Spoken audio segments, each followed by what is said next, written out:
Remember those colorful alphabet blocks from your childhood? Or Oh. maybe the satisfying swoosh of a one-armed paper cutter from like elementary school. Mm-hmm. Did you know that those everyday objects, along with the concept of kindergarten, Oh, wow. were actually heavily influenced by the man behind a game you probably played, Really? Milton Bradley? Yeah, that Wow. Milton Bradley. Oh, the Game of Life guy. Exactly, the game of life. Wow. Today we're taking a deep dive into his life, Okay. going beyond just the board game Mm-hmm. and uncovering some of the surprising twists and turns of his journey. Yep. From near bankruptcy Oh, to wow. wartime ingenuity, Mm-hmm. a passion for education, Wow. and a legacy that shaped childhood for generations. What's fascinating about Milton Bradley is he wasn't just a game maker. Right. He was a true innovator, Yeah. driven by this deep belief in the power of play and its connection to learning. Yeah. We have some great sources here today, a podcast episode about him, some historical articles, even a few personal anecdotes. Let's start at the beginning. But Milton Bradley was born in 1836. 1836. Yeah, the son of a craftsman in Maine. Okay. His family moved to Massachusetts, seeking better opportunities, Right. but they struggled financially. Yeah. Even with those challenges, Mm-hmm. young Milton had this incredible drive for knowledge, Mm. even commuting 30 miles each way to Lawrence Scientific School. Wow. Talk about dedication. Yeah. And it seems his artistic talents were evident even then.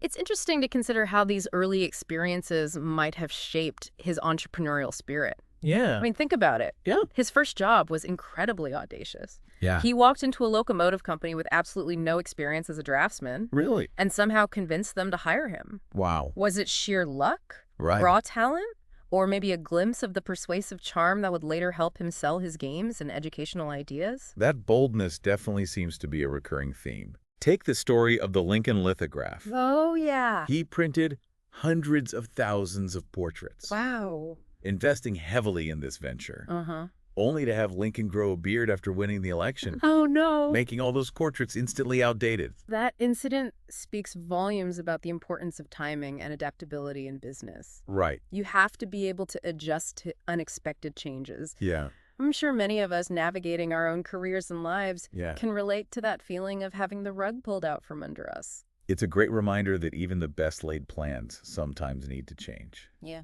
But speaking of plans, let's move on to what really put Milton Bradley on the map, Okay. The Checkered Game of Life, which he released in 1860. To fully appreciate the impact of this game, we need to understand the context of the time. Okay. Spiral race games were all the rage back in the 1800s. Oh, really? They were essentially board games where players moved along a spiral path, Uh-huh. landing on spaces that represented virtues or vices, successes or failures. Games like the Mansion of Happiness were very popular Okay. and focused heavily on Christian morality.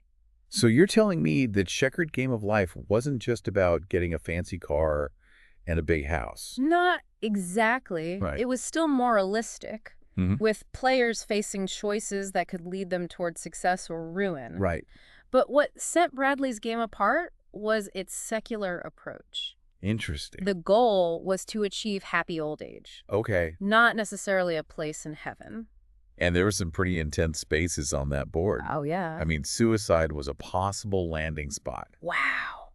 It's definitely a far cry from the modern game of life we know and love. Exactly. And yet this game was a huge success. It was. It resonated with people at the time, Yeah. offering them a chance to explore life's choices and consequences in a safe and entertaining way. Right. And then, of course, came the Civil War, Mm. a turning point for Bradley and the nation. Yeah. He didn't just sit on the sidelines. Right. He actively contributed to the war effort, even designing rifles. Wow. But it was his recognition of the need for recreation among soldiers Yeah. that led to one of his most ingenious inventions. Those compact game kits he created were brilliant. Yeah. Imagine being a soldier far from home, Mm, facing unimaginable hardship, right. having a small portable version of chess checkers or even the checkered game of life Yeah. must have been a welcome distraction. It's amazing to think how those games provided a connection to home, Yeah. a Wow. sense of normalcy amidst the chaos of war. Right. And it wasn't just for the soldiers. No. Families back home could play the same games, Yeah. sending a piece of their hearts to the front lines. This really highlights a universal human need. Yeah. finding moments of joy and connection even in the darkest of times. Yeah. Something I'm sure resonates deeply with many of our listeners Right. who've lived through their own share of historical events. It's a powerful reminder that even in the face of adversity, the human spirit seeks moments of lightness and connection. But after the war, Bradley made a move that really surprised people. Really? He shifted his focus from games to educational toys, becoming a key figure in popularizing kindergarten in the U.S. Wow. What prompted this shift? It was a bold move, especially considering kindergarten wasn't widely accepted at the time. Right. Many saw it as frivolous, Yeah. a waste of time. Yeah. But Bradley saw something different. Okay. He saw the potential of play Yeah. as a powerful tool for learning and development. Uh-huh. He believed that children learn best through hands-on experiences, Okay. through exploration and discovery. That's fascinating. Yeah. Seems like such a common sense idea now. It does. But back then it was quite revolutionary. It was. And it wasn't just a philosophical shift for Bradley. Right. He actually started creating educational toys, Yeah. specifically designed to support this new approach to learning. Absolutely. He introduced things like crayons, watercolors, construction paper, Wow. all those art supplies that became staples of our childhood. Right. He even invented a special kindergarten table Really? designed to facilitate collaborative play and learning. It's like he was building a whole ecosystem for playful learning. He was. And speaking of staples, let's not forget that iconic one-armed paper cutter. Oh, yeah. It might seem like a mundane object, but it holds so many memories for our generation. Definitely. And to think it was actually designed by Cornelius Hastings, Right. one of Bradley's collaborators. Those seemingly simple tools played a significant role in shaping how we learned. Yeah. That tactile experience of cutting, paper drawing with crayons, creating with our hands, Yeah. it all contributed to our understanding of the world. It makes you wonder how much those early experiences influenced our creativity and problem-solving skills. It does. And speaking of creativity, Yeah. I can't help but chuckle at the story of Bradley's clash with Elizabeth Peabody Oh, yeah. over alphabet blocks. Oh, right.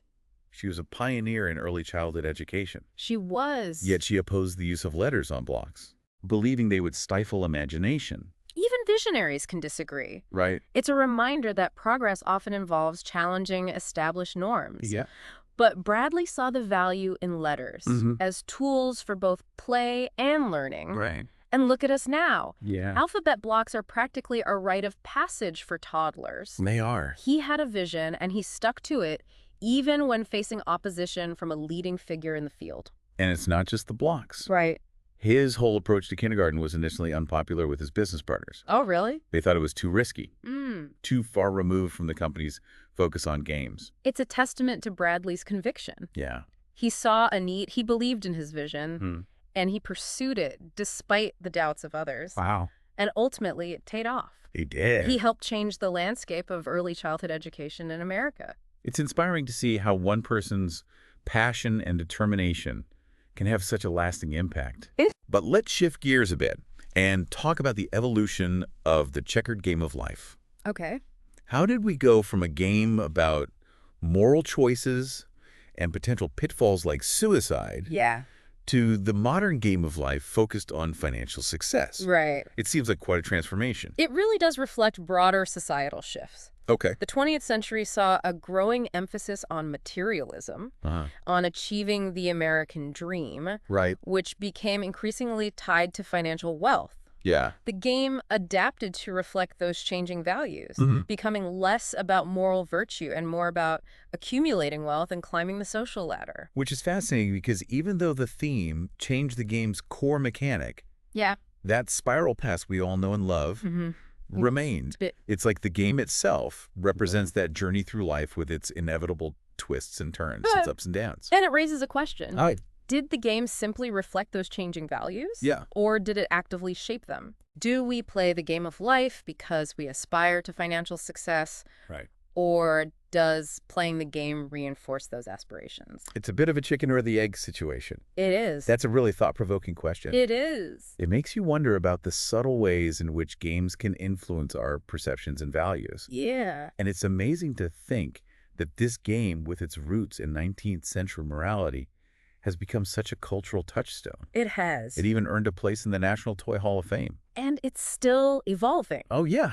Remember that Game of Life Twists and Turns edition from 2007? I do. It offered a more flexible, less linear approach to play, Okay. which is interesting because it reflects the realities of modern life. Yeah. It's less about following a predetermined path Right. and more about navigating unexpected challenges and opportunities. It's like the game itself is mirroring our ever-changing world. It is. So what can we learn from all of this? What are the key takeaways from this deep dive into the world of Milton Bradley? Well, for me, what stands out is that Milton Bradley wasn't just a game maker. Right. He was a visionary. He was. He saw the potential of play as a powerful force for learning and connection. And he dedicated his life to bringing that vision to fruition. He certainly challenged conventional thinking in a time when education was seen as separate from play. Right. He dared to bridge that gap, paving the way for a more holistic approach to learning. And think about the impact his work has had on generations of children. Oh, absolutely. Those simple tools he created, Yeah. crayons, blocks, paper cutters, Right. sparked countless imaginations They did. and helped shape the way we think and create. It's amazing. His story reminds us that innovation isn't just about creating something new. Right. It's about understanding a need and finding creative ways to meet that need. Mm. And it's about having the courage to pursue your vision even when others doubt you. Bradley faced setbacks, adapted to changing times, and ultimately left a legacy that continues to shape how we play and learn. His unwavering belief in the power of play, his commitment to education, and his entrepreneurial spirit are all qualities that resonate deeply, especially for those of us who grew up with his creations. Right. He wasn't just selling games and toys. Right. He was advocating for a new way of thinking about childhood, Yeah. about learning about the importance of fostering creativity and imagination. And that legacy continues to evolve. It does. We see it in the way games are being used today, not just for entertainment, Right. but for education therapy, even social change. Wow. Milton Bradley might not have predicted the digital age, Right. but his core belief in the power of play remains as relevant as ever. Absolutely. A powerful reminder that the things we play with as children can have a profound impact on who we become as adults. It's true. And it challenges us to think about how we can continue to use play in all its forms to create a more joyful, creative, and connected world. So as we wrap up this deep dive into the world of Milton Bradley, Yeah, I'm curious to hear your thoughts. I am too. What are your favorite memories of his games? Oh, yeah. How has his work impacted your life? Good question. And how do you see the role of play evolving in the future? That's a great question. We'd love to hear your perspectives. Until next time, keep playing, keep learning, and keep exploring.